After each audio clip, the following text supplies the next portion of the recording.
प्यारे बच्चे, ये सवाल आपका एनडीए एग्ज़ाम में 2025 में पूछा हुआ है, जो कि फैक्टोरियल पे बेस्ड क्वेश्चन है। आप लोग क्लास 11th में पढ़े होंगे फैक्टोरियल, उसी पे बेस्ड क्वेश्चन है। बहुत ही प्यारा क्वेश्चन है। आप लोग पहले इसको अटेम्प्ट करो, फिर मैं इसको बताता हूँ। वीडियो पॉज करके पहले इसको खुद से ही ट्राई करो पहले। तो क्वेश्चन कह रहा है let y equal to factorial x and z equal to factorial 2x.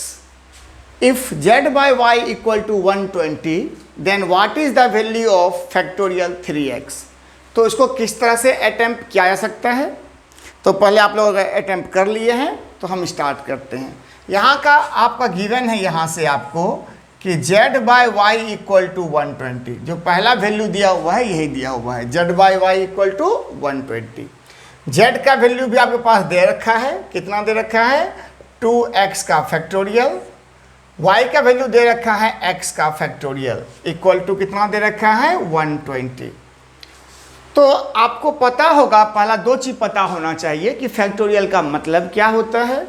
तो अगर कहीं पे लिखा हुआ है फैक्टोरियल 5, तो फैक्टोरियल 5 का मीनिंग है 5 इंटू 4 इंटू 3 इंटू 2 इंटू 1। इसी तरह से आप लिखते हैं, ठीक है। और दूसरी बात है, अगर कहीं पे लिखा हुआ है फैक्टोरियल 8 बाय फैक्टोरियल 5, तो कैसे सॉल्व करते हैं इसको? आप 8 को लिखते लिखते कहाँ तक जाते हो? 6 तक जाते हो। 8 इंटू 7 इंटू 6, उसके बाद फैक्टोरियल अप्लाई कर देते हो और नीचे भी क्या हो गया फैक्टोरियल 5। फैक्टोरियल 5 कैंसिल आउट हो जाता है और जो रिजल्ट आता है वो आपका आंसर हो जाता है। तो यही चीज़ हम लोग यहाँ भी अटेम्प्ट करने वाले हैं। हम लोग क्या करेंगे, 2x को फैक्टोरियल को ब्रेक करेंगे और फिर फैक्टोरियल x से उसको डिवाइड करेंगे। तो यहाँ पे आप देखिएगा 2x को जब तोड़ने जाइएगा तो क्या मिलेगा आपको 2x इंटू इससे एक कम क्या हो जाएगा 2x माइनस 1 इंटू इससे एक कम 2x माइनस 2।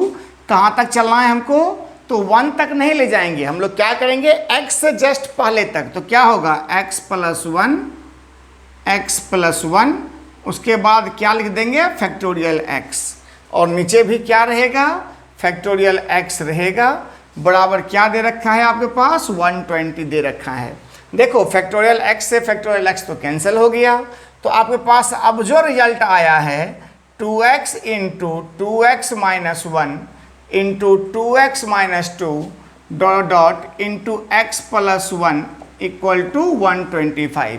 अब क्वेश्चन मन में ये उठता है कि आखिर इसको कहाँ तक सॉल्व करके 120 लिखेंगे। तो आपके लिए है कि आप 120 को पहले फैक्टराइज करो। तो 120 को फैक्टराइज करोगे तो क्या आएगा, 2 से करोगे तो 60, 2 से 30, 2 से 15 और 3 से लेकर के 5। अब आपको एक चीज़ पता होगा यहाँ पे कि फैक्टोरियल जो नंबर लिखा हुआ है ये लगातार कंटिन्यूस नंबर है डिक्रीजिंग ऑर्डर में। तो यहाँ से आप 120 को कैसे लिख सकते हो जरा बताओ। 120 को या तो आप लिख सकते हैं 2 गुना 3 गुना 4 गुना 5, 2 गुना 3 गुना 4 गुना 5, या तो आप इसको लिख सकते हैं कंटिन्यूस टर्म में 4 इंटू 5 इंटू 6। यही दो चीज़ लिखा जा सकता है इसको, ठीक है। कंटिन्यूस लिखना है, याद रखिएगा इस बात को। तो अगर आप सपोज करो कि आप यहाँ पे लिखते हैं x इक्वल टू 2, यहाँ पे आप लेते हैं x प्लस 1, इसे इसको हम लिखे, इसको क्या लिखे 120 को 120 लिख सकते हैं हम दो तरह से, 2 गुना 3 गुना 4 गुना 5, या इसको रिवर्स ऑर्डर में लिख लो ज़्यादा बेहतर रहेगा। 5 इंटू 4 इंटू 3 इंटू 2, पहला कंडीशन ये हो सकता है। और सेकंड कंडीशन क्या हो सकता है 6 इंटू 4 इंटू 5। तो अब बात ध्यान दो, यहाँ पे सबसे ग्रेटर नंबर क्या है 2x है, यहाँ पे सबसे ग्रेटर क्या है 5 है।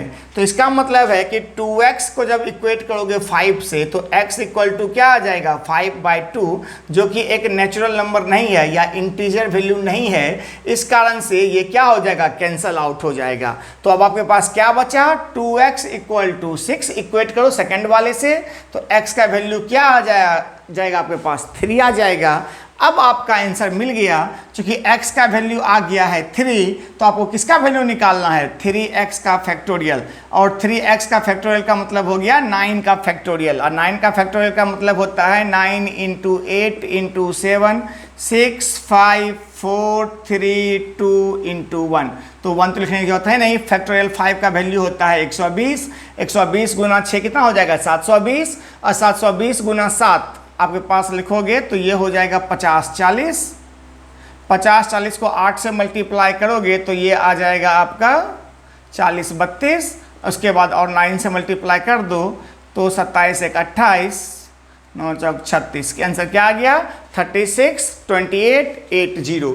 तो 36 28 80। तो इस तरह से आप इस सवाल को सॉल्व कर सकते हैं। तो अगर आपको वीडियो अच्छा लगा हो तो इसको लाइक सब्सक्राइब और शेयर